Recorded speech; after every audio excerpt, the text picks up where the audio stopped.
Alright, hello everybody, and welcome to the TorCraft Cup online stage for round 3. I am Methodolk. Joining me today is not my usual culprit of Endersword, but in fact is going to be Cybert. How are you doing today, bud?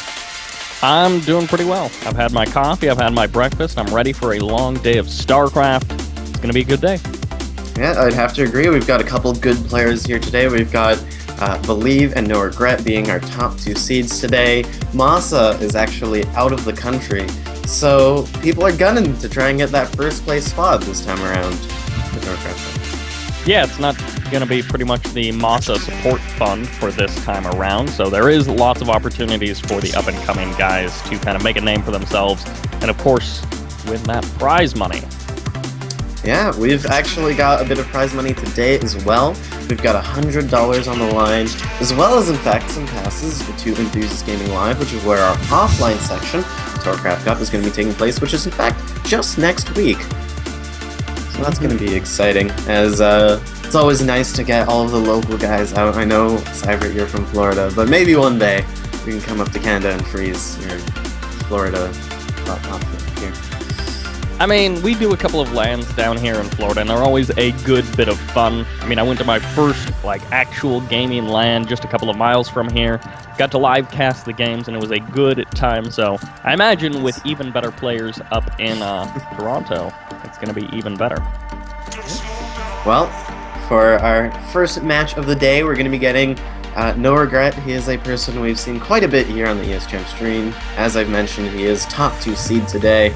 And facing off against our Zerg player of NoRegreT is Markin. He's a Diamond Terran, but, you know, he's done pretty well for himself over the past TorCraft season or so. As, you know, he's made it up into the top 12, I want to say, beforehand. So, we'll have to see how he does. The first game is going to be Expedition Lost. Yeah, it's always got to be tough when you're heading into a qualifier like this or a tournament like this, and you're like, oh, I'm up against one of the fan favorites for round 1. Great. Yeah. At least it's double LM. That is true. You know, if you do lose this one, you've still got that second chance to go in and try to make a comeback up to the losers bracket. But yeah. I mean, there's always that possibility. They can, of course, match back up a little bit later on. We'll see exactly how he's able to do. Well, to start things off, we've got our red Zerg down on the bottom left of Expedition Lost LE. It is representing Team Ascension. It is NoRegreT. And in the top right corner, our Cyan Terran. Representing Para OP, this is Markin.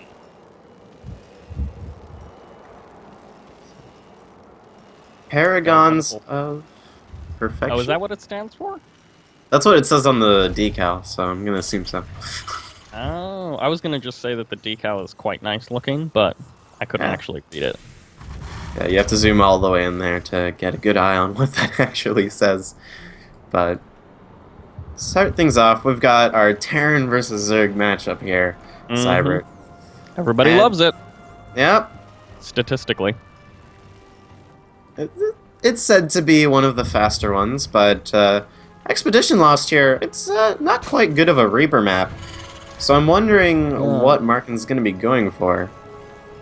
Well, he hasn't dropped that gas just yet, which normally it would be kind of paired up. But as you mentioned, it is a pretty abysmal map for Reapers overall.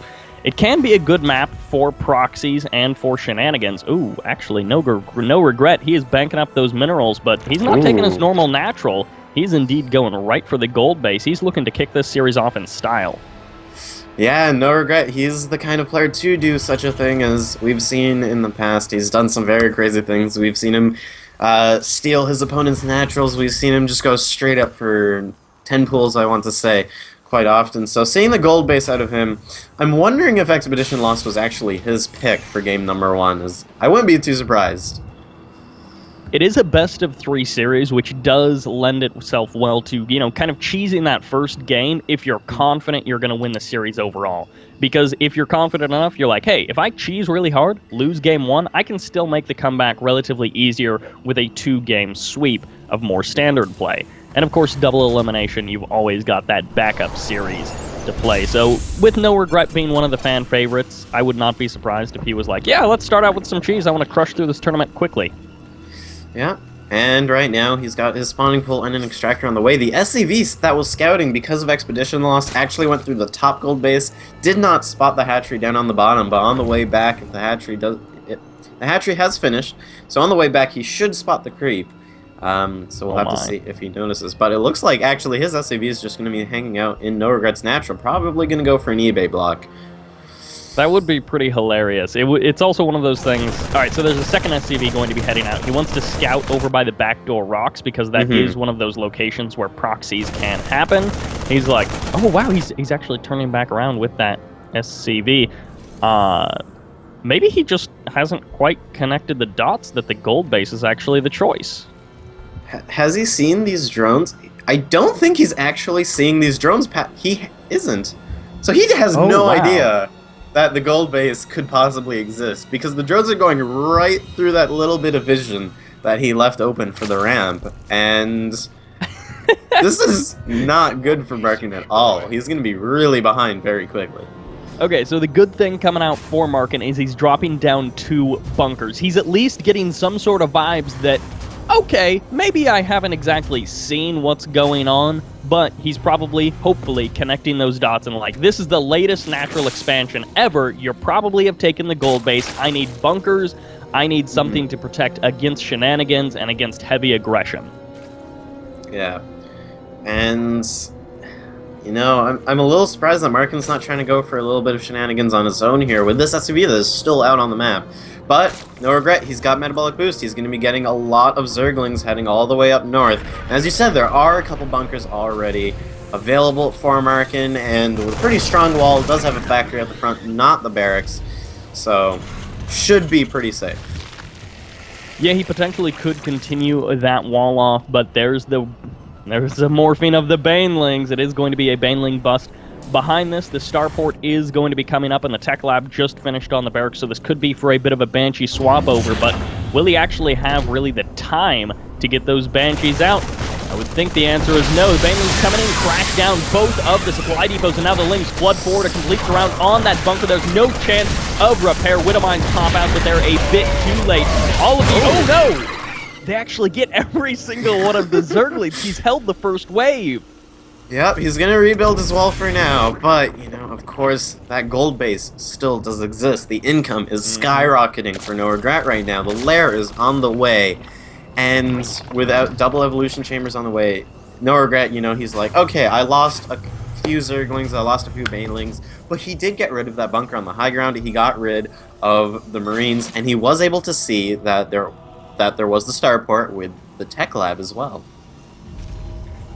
The supply depot is also the other kind of advantage of killing them, is the huge supply block that it actually rendered onto Markin. So he was indeed not really able to produce any units. He moves both of the Widowmines forward, and that's actually a really nice positioning by him. As long as the Zerglings are taking the same path towards the natural, quite a few of them could end up going down before this engagement even begins. Yeah, and, you know, there's not really much of a choice here for NoRegreT. If he chooses to go for the ice at the back of the main, it'll take quite a while to get rid of them. NoRegreT right now, he's going to be sending in... Actually, he's going to split off. The Widowmines, luckily, picking the 2 Zerglings that decide to separate. Ooh. That splash damage onto the Hellions not helping. And actually, this supply depot is down. Oh, the Lings do manage to get inside of the main. Now, there are a couple of Hellions and a couple of Marines here, but they're not inside of the bunker, and these Hellions may end up getting surrounded. Zerglings chasing desperately ever further forward, trying to grab those Hellions, but maybe they should just be going for the softer SCV targets. Oh, second Hellion almost managing to go down as more Lings flood into the natural.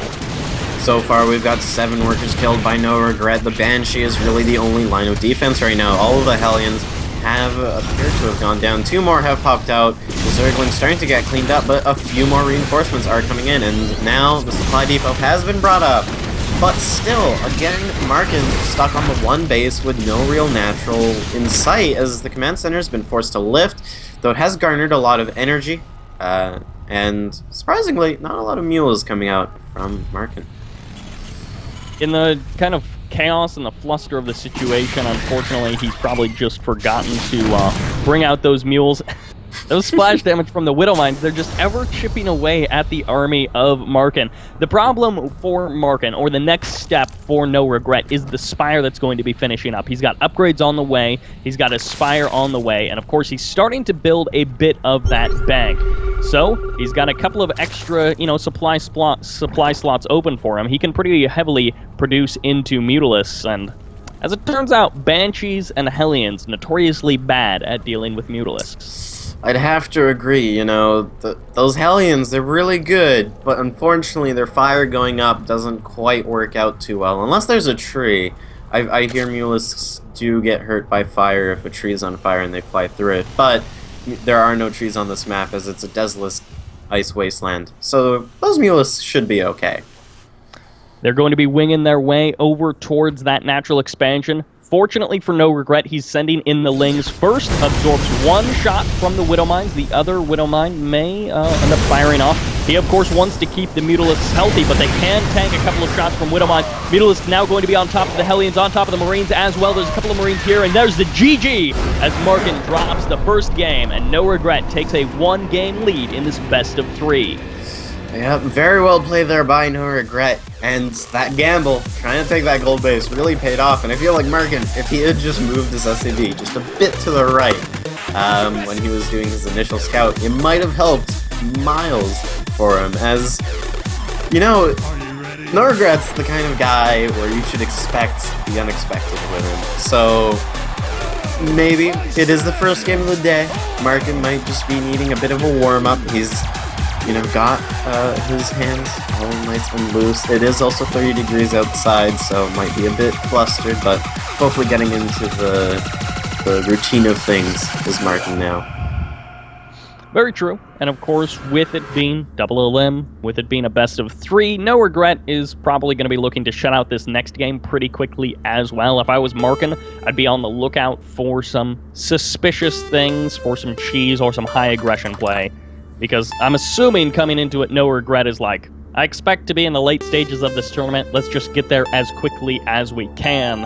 Yeah. And I know that's how a lot of players play these events. That is true, and well, we're gonna have to see if NoRegreT will actually be able to close this out quickly or not on Coda, for map number 2. Coda, I'd say it's a bit better of a map for Terrans, but it is also very open compared to Expedition Lost, so we'll have to see how our players fare. Indeed. Now spawning over on the